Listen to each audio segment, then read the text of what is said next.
What looks complicated to do but is actually quite easy.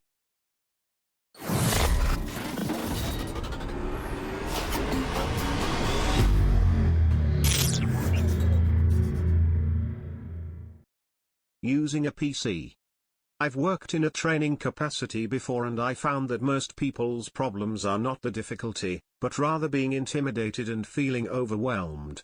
Especially if you're a bit older and are just now sitting down to learn how to use one. Much like many things, if you take it slow, it's not bad. Once you get the hang of things, it seems silly to have stressed out about it. Yup. One of my grandpas is over 80 years old and fell in love with computers and technology only a decade ago.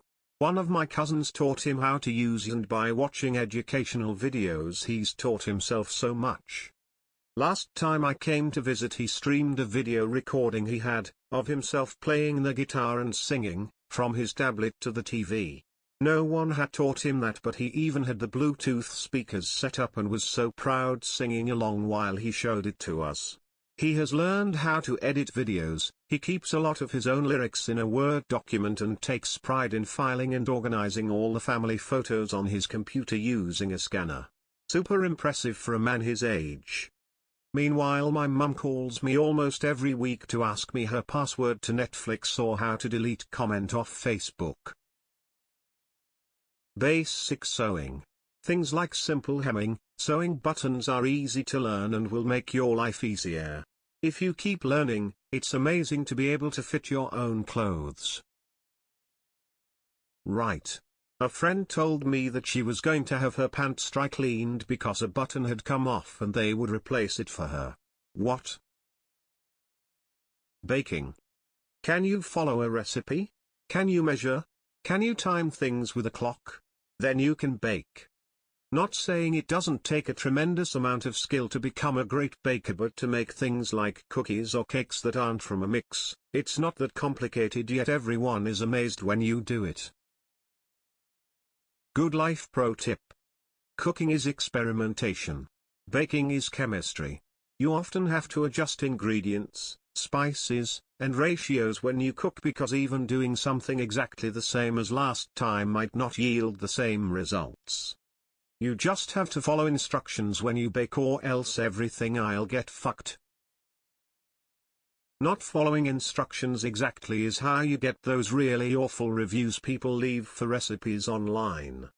This recipe for angel food cake requires eggs, but I didn't have any, so I replaced them with some yogurt and vegetable oil. It didn't really have the light consistency I'm used to with angel food cakes I usually buy at the store. 1/5. Second grade me, learning to read an analog clock. My daughter has made it to 18 without learning to read an analog clock. After a certain point it became a point of pride.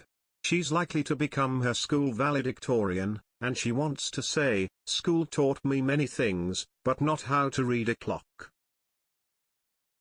I remember getting taught how to read an analog clock in elementary school but never understood it. It wasn't until months later that I decided to figure it out myself because it felt important, but school didn't really help. Crochet. It's just pulling loops through other loops in various combinations. Knitting too. It's just one stitch, and that stitch backwards. If you can do that, you can make almost any knitting piece. Keeping track of stitches/rows, following complex patterns, making clothes that fit and adding embellishments like cabling can be a bit more tricky. But you can do all sorts of cool effects with just knit and purl. It's neat as well to find yourself getting quicker and quicker at completing rows. I knit and people think I'm a fucking wizard even when I'm just doing stockinette. I've given up explaining that it's 99% muscle memory, smiley face. Origami paper cranes. It's a tradition here to have 1,000 cranes folded for weddings. They're often done in gold foil, framed, and mounted. My parents never did, so I decided to fold them for Christmas one year. By the time I was finished, I figured that I could probably fold one with both hands behind my back. So I tried it. Yes, I can. My wife has Japanese heritage and lost her mom not long after we started dating. To honor her at our wedding, she and her sister folded 1,000 cranes. We strung them up and made them a photo backdrop for the wedding reception. Picking a standard pin and tumbler lock. Lockpick Lawyer has taught me so much about locks. Primarily how most of them suck at securing things. Excel.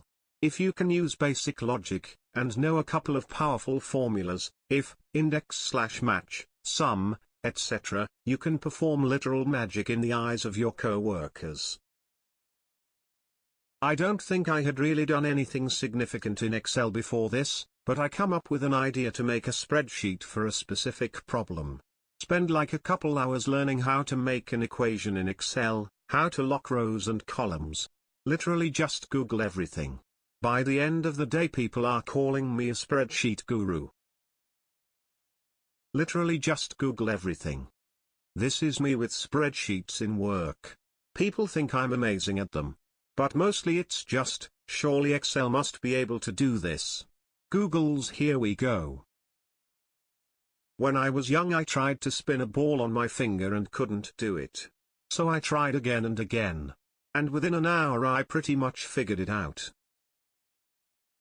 Practice spinning it fast and horizontally without worrying about catching it on your finger. Basketball players usually do right-handed spins clockwise, from above, so they can speed up with the other hand. You can get a faster initial spin going the other way though, you can put more of your arm into the spin. Once you've got the throw and spin, work on throwing it upwards less and less, and catching it on your finger. Bend your finger so you can catch it on the top of your fingernail, there's a lot less friction. A daily 15-minute session should give you some success after a few days. Some days will be worse than the previous one, don't stress it, that's how humans work. Just work on something simpler instead. Edit, a basketball is hard to learn on, but if you want to use one, deflate it slightly to learn. I tend to use a volleyball or children's football, soccer ball. The most important thing is the wobble, you want a ball that is evenly weighted. If you have one which is bad, you can put it in water to see which point is heaviest. That should go at the bottom. Once you can do it a bit, say 5 seconds, then whenever you see a big basket full of balls, try them all out to find a good one. Solving a Rubik's Cube. I don't know who gave me my first 3x3 cube, but I remember being in the 6th grade watching YouTube videos on how to solve them. Once I understood how the algorithms worked, it was just a matter of memorizing them. Once you memorize them, it's game over. I remember showing all my friends how I could solve it with my eyes closed, they were shocked, as were my parents. The more impressed they became, the more worried I was that they would find out how easy it was lol. Middle school was fun. Driving stick, easiest thing ever once you're used to it. I'm from the UK and we pretty much all learn manual here. If you learn in an automatic you can't drive a manual car down the line, if you learn in a manual you're covered for both.